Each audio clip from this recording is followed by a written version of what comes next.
नमस्ते दोस्तों, मेरा नाम है डॉक्टर मिलिंद और आज हम एसीएल के टॉपिक के बारे में थोड़ा सा इंटरनल स्टडी करके, इन डेप्थ स्टडी करके आपके पास कुछ टॉपिक लाए हैं जो कि हम रेगुलरली ओपीडी के अंदर पेशेंट से सुनते हैं और हम उनको इंडिविजुअली समझाते हैं। सबसे इम्पॉर्टेंट सवाल जो आजकल लोग हमसे पूछते हैं कि सर ग्राफ्ट कौन सा बेटर है। बहुत सारे लोग कह रहे हैं कि अगर हैमस्ट्रिंग से सर्जरी की जाएगी या एलईटी नहीं किया जाएगा तो हमारा प्राइमरी एसीएल रिकंस्ट्रक्शन फेल हो सकता है, या किसी भी एक पेशेंट की वीडियो देखी हमने, सर उसके अंदर ये बताया गया था कि इसका एसीएल फेल इसलिए हो गया है क्योंकि क्वाड्रिसेप्स टेंडन से नहीं बनाया गया एसीएल। तो दोस्तों बताना चाहूँगा ये क्लियरली एक बहुत बड़ा मिथ है। आप इस चीज़ को समझ लें कि क्वाड्रिसेप्स टेंडन से भी अगर आपका एसीएल रिकंस्ट्रक्शन किया जाता है तो भी वो चोट लगने पर, रिहैब एडिक्वेट नहीं होने पर, गलत टेक्निक से सर्जरी करने की वजह से फिर से भी टूट सकता है और आपको सब ऑप्टिमल रिजल्ट्स दे सकता है। एक hamstring tendon, peroneal tendon, quadriceps tendon और बोन पटेलर टेंडन बोन, ये सारे के सारे ग्राफ्ट्स का अपना अपना किसी किसी स्पेशल केस के अंदर कुछ महत्व होता है। इनमें से कोई भी ग्राफ्ट का कोई कॉन्ट्रा इंडिकेशन नहीं है कि मैं इस ग्राफ्ट को इस व्यक्ति में यूज नहीं कर सकता। मैं दोस्तों बताना चाहूँगा, मैं पिछले 8 साल से रेगुलरली नी के लिगामेंट्स, शोल्डर के लिगामेंट्स की सर्जरी कर रहा हूँ और इन केसेस के अंदर अभी तक किसी भी एक ग्राफ्ट का दूसरे ग्राफ्ट के ऊपर या डोनर साइट की जो कोमॉर्बिडिटी होती है जहाँ से हम ग्राफ्ट लेते हैं उनकी डेफिशिएंसीज के ऊपर हमने कोई भी डिफरेंस नहीं पाया है। जी हाँ दोस्तों, मैं फिर से बताना चाहूँगा, रिटर्न टू स्पोर्ट्स में इन सभी ग्राफ्ट्स के अंदर कोई फ़र्क नहीं है। अगर आपसे कोई कहता है कि क्वाड्रिसेप्स ग्राफ्ट बेटर है, तो जी हाँ, क्वाड्रिसेप्स ग्राफ्ट बेटर है। कहाँ पर, वो जानना बहुत ज़रूरी है। बताना चाहूँगा कि क्वाड्रिसेप्स ग्राफ्ट हम यूजुअली फीमेल एथलीट्स में, हाइपरलैक्स एथलीट्स में, रिविजन केसेस में जहाँ पर हमारे पास ग्राफ्ट्स खत्म हो जाते हैं, वहाँ पर टिपिकली यूज़ करते हैं। क्वाड्रिसेप्स ग्राफ्ट थोड़ा-सा कम लचीला ग्राफ्ट होता है, जबकि कंपेयर करें तो पेरोनियस टेंडन का ग्राफ्ट और हैमस्ट्रिंग का ग्राफ्ट थोड़ा ज़्यादा लचीला होता है। बट ये सारे ही जो ग्राफ्ट्स होते हैं जब अपने डोनर से निकाले जाते हैं तो सभी डीवैस्कुलराइज हो जाते हैं, यानी इनका खून का दौरा खत्म हो जाता है। खून का दौरा खत्म हो जाने के बाद 6 हफ्ते से 3 महीने का समय लगता है इन सभी टेंडन्स को लिगामेंटाइज होने के लिए। इस प्रोसेस को हम लोग लिगामेंटाइजेशन के नाम से जानते हैं। तो सभी ग्राफ्ट्स इक्वल टाइम लेते हैं except for the bone patellar tendon bone graft. वो हम बात करेंगे कि क्यों, थोड़ी देर के बाद। मैं आपको ये चीज़ बताना चाहूँगा कि अगर आपका सर्जन प्राइमरीली हैमस्ट्रिंग ग्राफ्ट को यूज़ करके या पेरोनियल ग्राफ्ट को यूज़ करके प्राइमरी एसीएल रिकंस्ट्रक्शन कर रहा है और आप एक हाइपरलैक्स एथलीट नहीं है या आपका कोई रिविजन का केस नहीं है, तो आप स्मूथली अपने सर्जन के साथ डिस्कस करके इन ग्राफ्ट्स के साथ प्राइमरी एसीएल रिकंस्ट्रक्शन कंफर्टेबली करा सकते हैं। आमतौर से रिटर्न टू स्पोर्ट्स टाइम किसी भी ग्राफ्ट के अंदर 6 से 9 महीने का मिनिमम रहता है। कुछ एथलीट्स को एलीट लेवल तक जाने के लिए 12 महीने तक भी लग जाते हैं।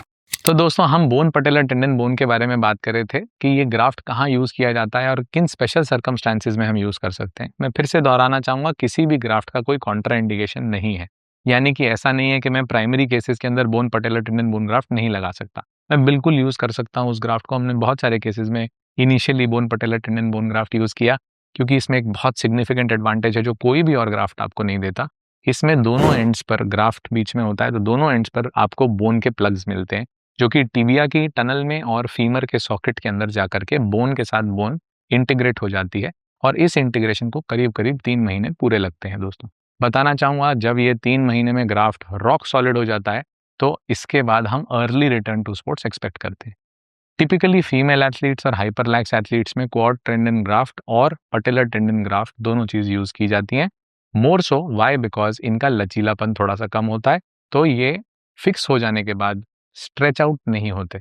ग्राफ्ट्स के स्ट्रेच आउट होने की प्रोबेबिलिटी यूजुअली फर्स्ट 6 वीक से 3 मंथ्स के बीच में ही रहती है, क्योंकि उस समय पे जो लिगामेंट है वो नेटिव बोन से, जो जहाँ पर उसको फिक्स किया जाता है, वहां से वो अपना ब्लड सप्लाई और नर्व सप्लाई को पा रहा होता है, यानी कि उसका ब्लड सप्लाई दोबारा विकसित हो रहा होता है। दोस्तों बताना चाहूंगा कि पेरोनियल ग्राफ्ट और हैमस्ट्रिंग ग्राफ्ट आज भी सबसे कॉमन ग्राफ्ट्स हैं जो कि हार्वेस्ट किए जाते हैं।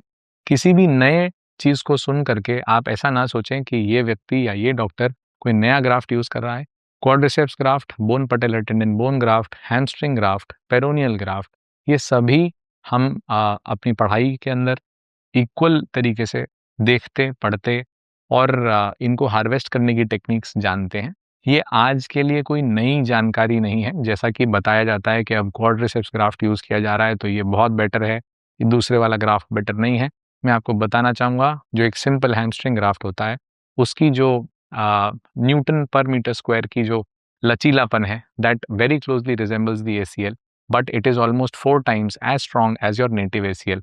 जी हाँ दोस्तों, आपका हैमस्ट्रिंग ग्राफ्ट जिसको आप मान रहे हैं कि आउटडेट हो गया है, वो ऑलमोस्ट ACL, एक नेटिव ACL से 4 गुना ताकतवर होता है, और एक साइक्लिकल रेपिटेटिव प्रोसेस में उसको लिगामेंट बनने में, एक टेंडन से लिगामेंट बनने में करीब 1.5 से 3 महीने का समय लगता है।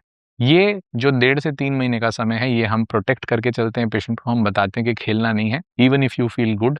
अगर आपको लगता है कि आप सब कुछ कर पा रहे हैं, भाग पा रहे हैं, जॉग कर पा रहे हैं, तो भी आप प्लीज खेलने में और पिवटिंग स्पोर्ट्स में ना जाएं, कूदें, स्किपिंग, हॉपिंग, रनिंग, जंपिंग, ये सब एक्टिविटीज ना करें।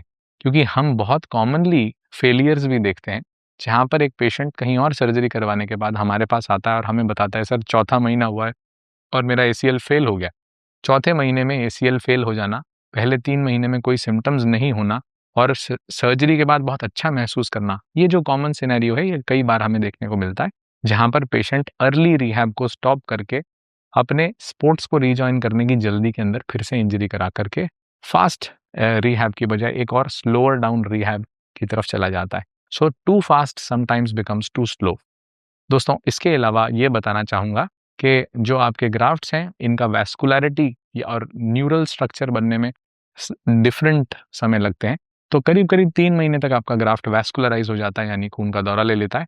बट इसमें प्रोप्रियोसेप्शन और बैलेंस सेंस आने में करीब-करीब 6 से 9 महीने का समय लगता है।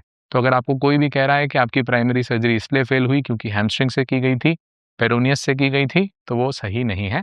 आप अपना डॉक्टर से दोबारा ओपिनियन लें और इसके बारे में लिटरेचर जो आप पढ़ते हैं, वो पब्लिक ऐसा लिटरेचर पढ़ें जो कि मेडिसिन से रिलेटेड लिटरेचर हो, एक क्रेडिबल वेबसाइट से आया हुआ लिटरेचर हो।